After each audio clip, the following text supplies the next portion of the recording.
ধ্বনি।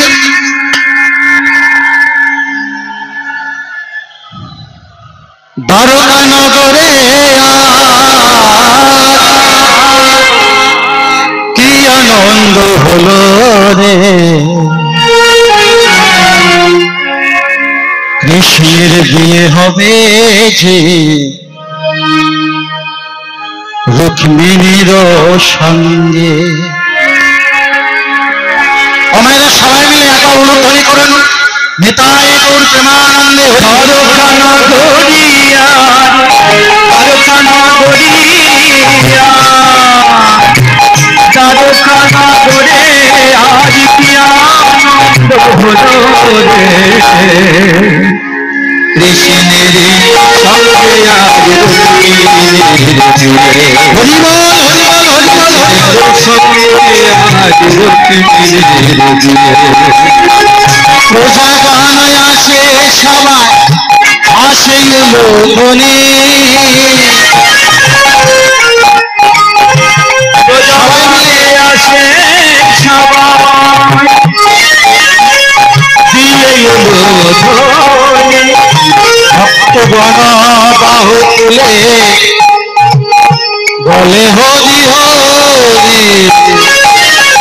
প্রজাগণে আসে সবাই দিয়ে লোকনে। ভক্তগণে আসে সবাই দিয়ে হরি ধ্বনি। সবাই মিলে নিতাই গৌর প্রেমানন্দে।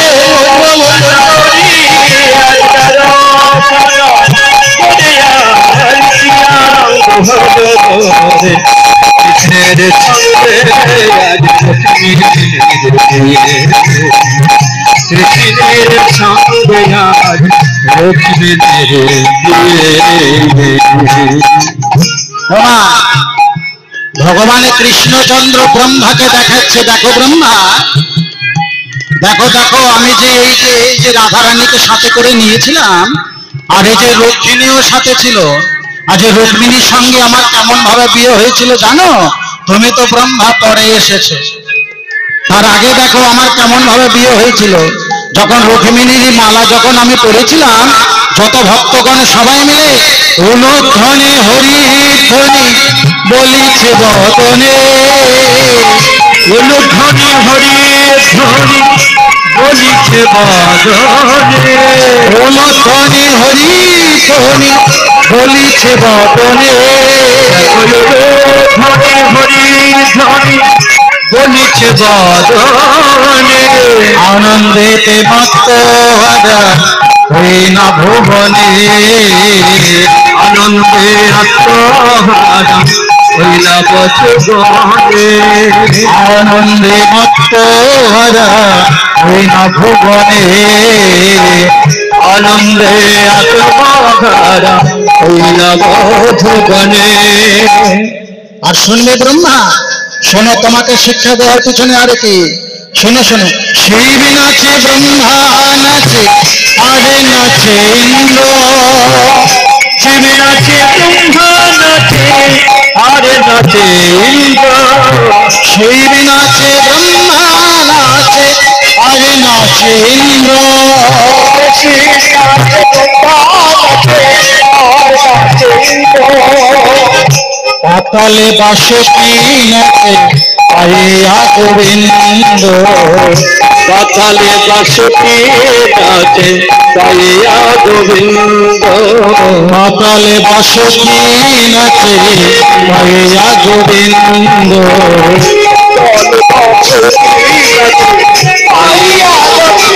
হরি বল হরি বল হরি বল হরি বল। কি আনন্দ হলো রে, কি আনন্দ হলো হরি বল। ভক্তগণে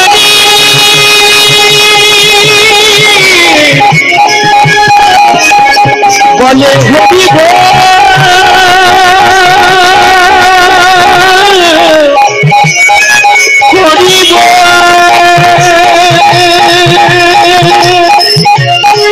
হরি বল।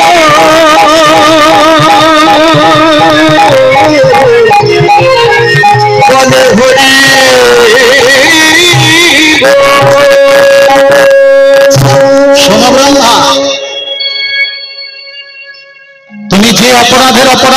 করছো সেই অপরাধের কোনো মুক্তি নেই।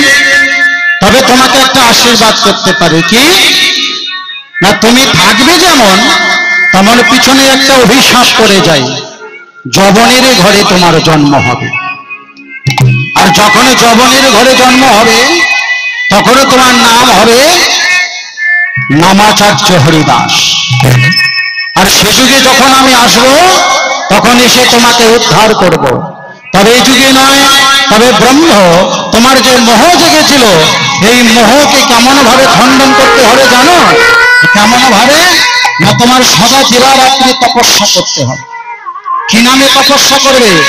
শিব নামে তপস্যা করবে। ও মায়েরা, শিবের সৃষ্টি কেমন ভাবে ভালো করে শুনুন। শিবের কেমন ভাবে সৃষ্টি? শিব কেন এলো পৃথিবীতে? শিবের নাম কি? শিবের গোত্র কি? আমরা যে শিব পূজা করি, আমাদের শিব পূজার পিছনে ব্যাখ্যা কি? আমাদের পিছনে কি আছে? আমরা যে শিব পূজা করি সেই শিবের গোত্র হলো শাণ্ডিল্য গোত্র। আর সে শিব কোন শিব? সে শিব হলো ব্রহ্মলোকে ত্রিশক্তির মধ্যে এক। যখন ব্রহ্মা আর বিষ্ণু বাগবচন হচ্ছে এমন সময় দুজনে দেখতে পেলেন যে ভয়ঙ্কর একটা জ্যোতির্লিঙ্গ দেখা যাচ্ছে। ভগবান বিষ্ণু বলছে, দাঁড়াও, তুমি যে জ্যোতির্লিঙ্গ হও না কেন, তুমি নিজের তেজটাকে একটু সম্বরণ করো। আর যদি নিজের তেজটাকে সম্বরণ না করতে পারো, তেজটাকে যদি না নিজের মধ্যে লুকিয়ে নিতে পারো, তাহলে জগৎ তোমাকে পূজা করবে কেমন ভাবে? ভগবান বিষ্ণু ব্রহ্মাকে বলছে, দেখো ব্রহ্মা, যে সৃষ্টি হয়েছে এই সৃষ্টির মধ্যেখানে একটা লিঙ্গ দেখা যাচ্ছে। লিঙ্গ শব্দের অর্থ কি? লম্বা। তার নামকরণ করা হোক। ব্রহ্মা বলছে, কি নাম হবে? আপনি নামকরণ করুন। ভগবান বিষ্ণু বলছে, নামকরণ করা হোক, আজকের থেকে এই লিঙ্গের নাম হবে জ্যোতির্লিঙ্গ মহাদেব।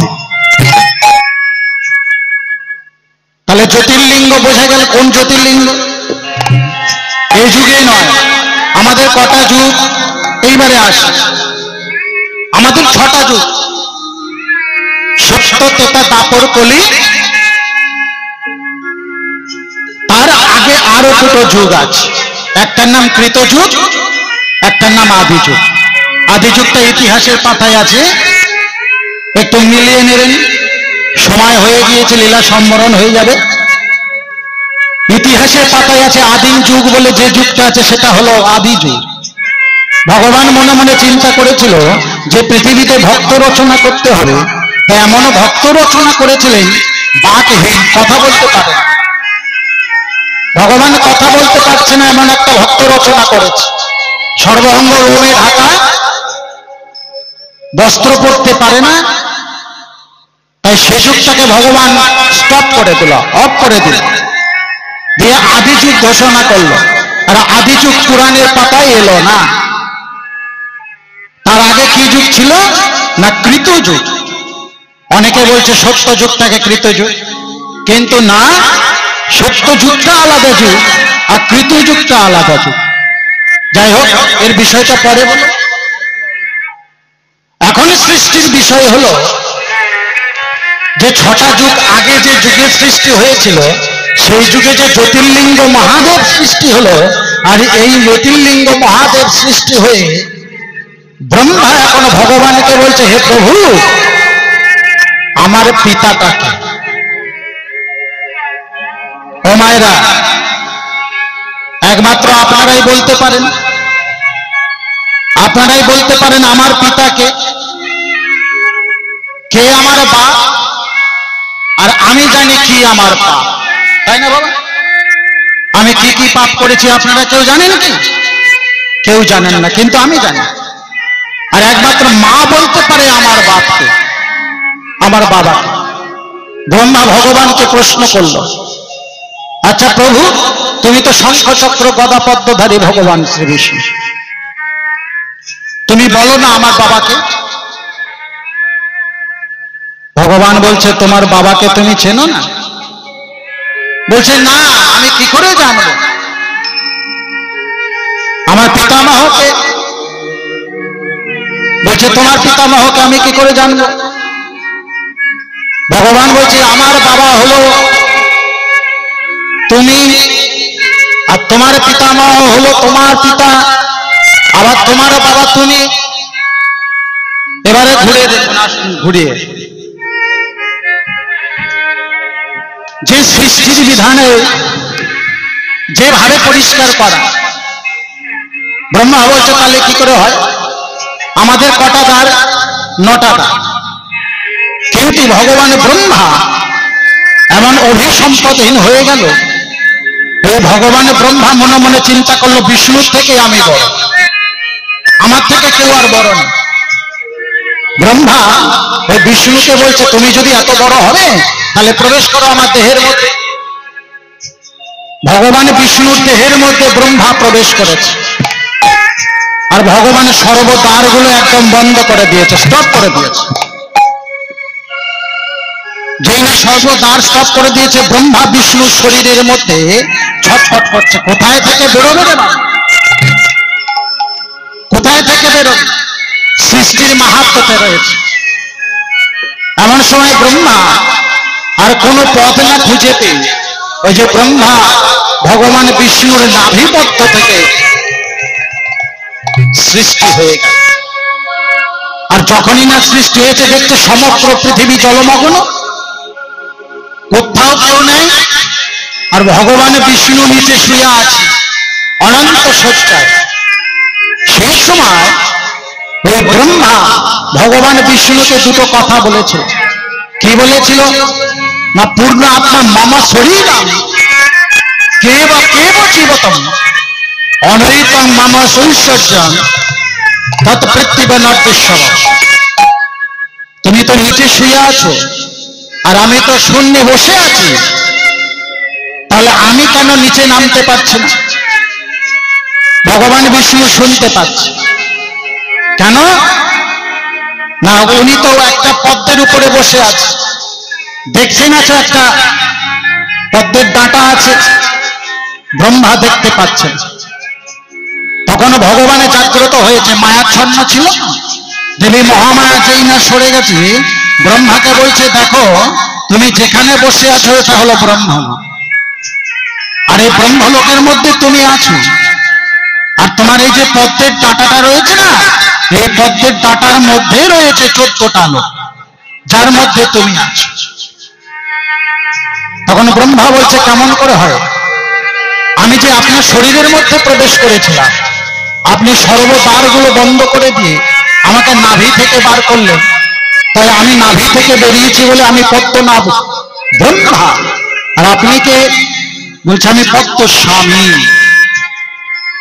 আপনি পদ্মস্বামী, আমি পদ্মস্বামী। তবে ব্রহ্মা শোনো, আজকের থেকে তোমার দিলাম সৃষ্টির ভার, ভগবান বিষ্ণুকে দিলাম পালনের ভার, আর মহেশ্বরকে দিলাম প্রলয়ের ভার।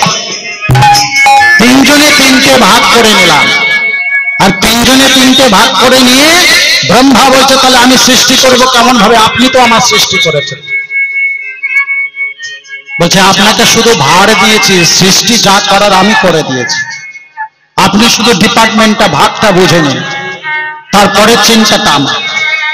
যেই না বলেছে অমনি ব্রহ্মা মনে মনে চিন্তা করছে, ব্রহ্মার আবার নতুন একটা অহংকার হলো। অহংকারটা কি?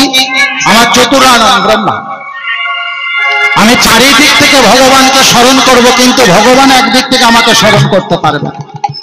এই যে ব্রহ্মার অভিশাপ ভগবান জানতে পারল, আর ভগবান যখনই জানতে পেরেছে, ওই যে মাতা লক্ষ্মী আছে পাদ সেবা করছিল, ওই পাদ সেবা করতে করতে দেখতে পেলেন যে ব্রহ্মার মধ্যে ভয়ঙ্কর অহংকার হয়েছে। শোনো ব্রহ্মা, যদি তোমার এই অহংকার মুক্ত হয় তাহলে তুমি এক কাজ করো, রাধা নাম জপ করো। রা শব্দের অর্থ কি আর ধা শব্দের অর্থ কি? রা শব্দের অর্থ হলো মুক্তি, ধা শব্দের অর্থ হলো যে জন্য মুক্তির দিকে ধাবিত হয়, সেই হলো রাধে। হরি বল হরি বল, বলো রাধে বলো ওরে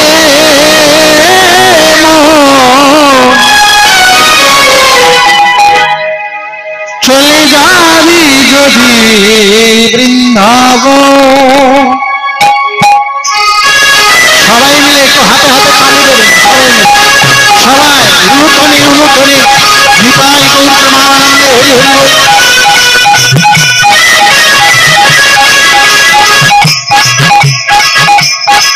বলো রাধে বলো রাধে বলো রাধে রাধে রাধে চলে যাবি যদি বৃন্দাবন।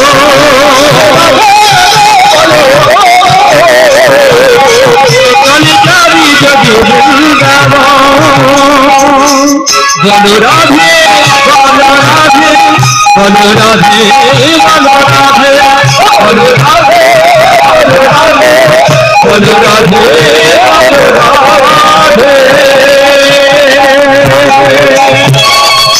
ভগবান কি করেছেন মা? সমগ্র গোপগণদেরকে সবার মায়ের কাছে পৌঁছে দিয়ে, গোপবৎসদেরকে পৌঁছে দিয়ে ভগবান এসে সৃষ্টি করে নিলেন, তাদেরকে পৌঁছে দিলেন। এইখানে রইল আমার লীলার মাধুরী, এইখানে রইল আমার লীলার মাধুরী। চাঁদবদনে সবাই মিলে বলো হরি হরি।